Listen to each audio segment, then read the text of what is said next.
And the Game of the Year coverage rolls on. What's good, Internet? My name is Attack Slug, and welcome to day 2 of my Game of the Year coverage. Today, covering games that are digital only. And I know, in 2018, that's a little bit more nebulous as games get limited run, physical copies, etc., etc. But in the spirit, it is games that launched digital only. And as always, this is my list from what I had the time and or money to play this year, so don't get salty about it. Number 10 is Basingstoke, a game I think that flew under a whole lot of radars this year. If you look at the number of Steam reviews, there aren't that many. It is a stealth-based roguelike with a cool voxel art style, and I think perhaps the price may have pushed some people away because it was a bit too high for what you would expect from an indie game in 2018, at least for this kind of game. But I think where it excels is in the atmosphere. I think a lot of the small details is where it really caught me. For example, the way that the camera pulls out just a little bit when you turn on your flashlight, but then that makes you more perceptible to the enemies that want to eat your flesh. If you've played a whole lot of this style of roguelike, but you're looking for something a little bit different, that handles things in a little bit different manner, I think Basingstoke is certainly worth checking out. Number 9 is The Long Reach. So speaking of atmosphere, The Long Reach is kind of a point-and-click adventure without the pointing and the clicking, kind of just walking around and hitting different buttons and making things happen, and the horror atmosphere here. It really gives you that kind of 80s vibe with the soundtrack and the art style, and it just all comes together and coalesces into a fantastic package. Even being those big chunky pixels, the expert use of tone still managed to really creep me out. And the overall story and mystery of just what happened here was enough to keep me playing all the way to the end. Number 8 is Tesla vs. Lovecraft from the fine folks over at 10 Tons. If you enjoyed Crimson Land in any capacity, and you wanted, hey, I want more of that, but in a different environment, with creatures from the deep, Tesla vs. Lovecraft is the game for you.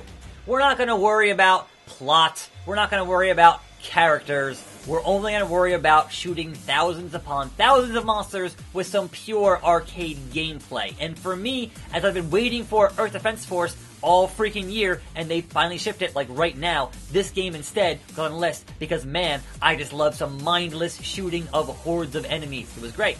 Number 7 is Synthetic, and I know what you're thinking looking at the footage. Man, this looks like a lot of 3/4 overhead, top-down style roguelike, so what makes Synthetic worth playing? And unlike games like Nuclear Throne or Binding of Isaac or Enter the Gungeon, Synthetic is a tactical roguelike, whereas you can only play mouse and keyboard because you need that mouse pointer to go for headshots. You need to creep around those corners to not alert the half-dozen enemies who would totally thrash you.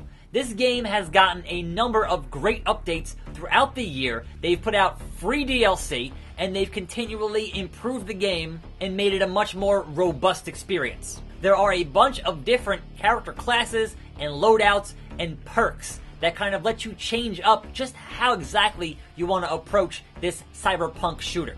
So I'd say, much like Basingstoke, if you want something that takes the genre with a different approach, Synthetic is definitely worth checking out.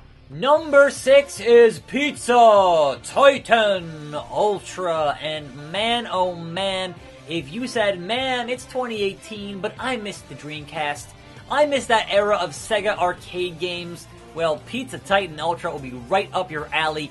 It's basically Crazy Taxi, but you're delivering pizzas in a giant robot. What more do you want, people? In between the pizza delivering, there's some clever dialogue with some funny video game references, and I don't really need to explain much more. You're in a giant robot, you're delivering pizzas. Just go play it. Number 5 is Friday the 13th, Killer Puzzle, from the makers of Slayaway Camp, which was on my Game of the Year list a couple of years back, like 2 years back, and it's more of that. If you like Slayaway Camp, and you want more puzzles, if you like Friday the 13th, and you also enjoy a good sliding puzzle game from the folks who used to make Bejeweled and such, you definitely want to look at Friday the 13th Killer Puzzle. Most importantly here, both on PC and on mobile, the first like 10 worlds are free to play. And then you can buy more worlds past that. You can buy more different skins for Jason past that, but honestly, there's like at least 5 or 6 hours of free content in here on PC and mobile, so why wouldn't you? There is an overabundance of drug-smoking, sex-having teenagers who must be murdered. Let's get to it. Number 4 is Descenders, a downhill mountain bike roguelike that is out on a handful of platforms, and it kind of, for me, scratched that itch as I am waiting patiently for a new Trials game. And A, I enjoy downhill mountain bike games, and B, I enjoy roguelikes. So combining those two things was right up my alley, and I'm still like, man, 2019, a new Trials game. And you can be sure on that Game of the Year list that'll probably be on there. But until then, I'm playing a bunch of Descenders. There's nothing quite like the raw thrill of just slipping right through 2 giant rocks and not managing to murder yourself, but when you do, it's still pretty hilarious. Now, it is still in early access / gameplay preview, but there is plenty of content in there to explore, and it is a game that is extraordinarily difficult, so you're going to spend a lot of time just getting better at it.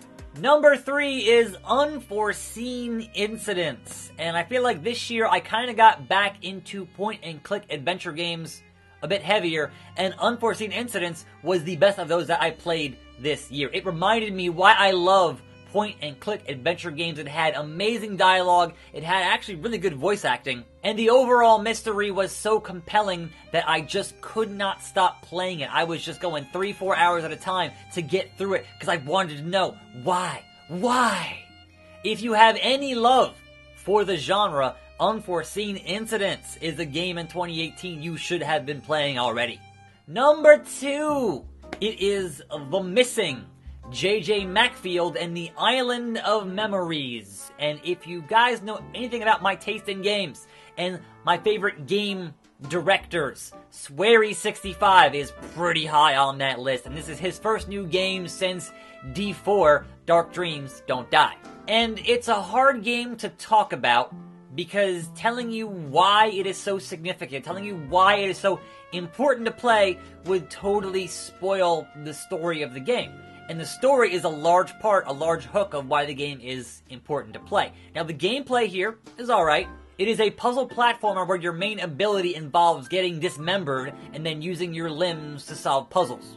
It is certainly one of the best playing games from Swery, but obviously with any Swery game, the story here, and the atmosphere, and the environment, and the character, the vibe, if you will, that's the important part. And as of yet, Swery never fails to deliver. I did back that Kickstarter for The Good Life, so I'm looking forward to The Good Life at some point in 2019. But until then, I think The Missing is 1000% worth playing. And my number 1 digital game for 2018 is Choochel. You're like, what the hell's a Choochel? Choochel is from the makers of Machinarium, Botanicula, Samarast, games that are just, they're point-and-click games, and they're just full of this weird comedy bizarreness, and this game made me laugh more than any other game I played this year, on purpose. And there were certainly plenty of games that I laughed at because of how terrible they were, but no, this is on purpose. This is comedy in a video game, and it's done right. And comedy in a video game is a super hard thing to pull off.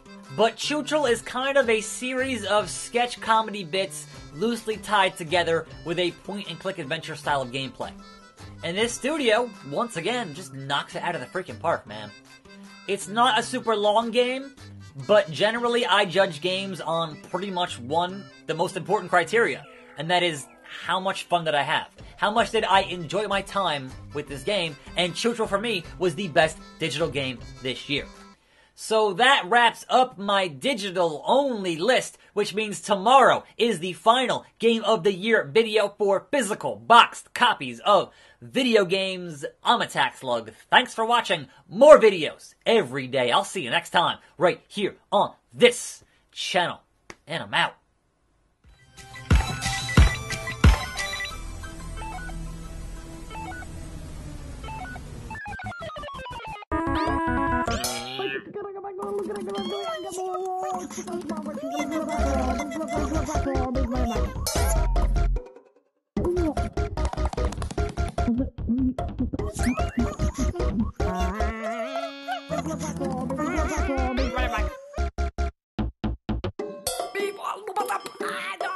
Yeah.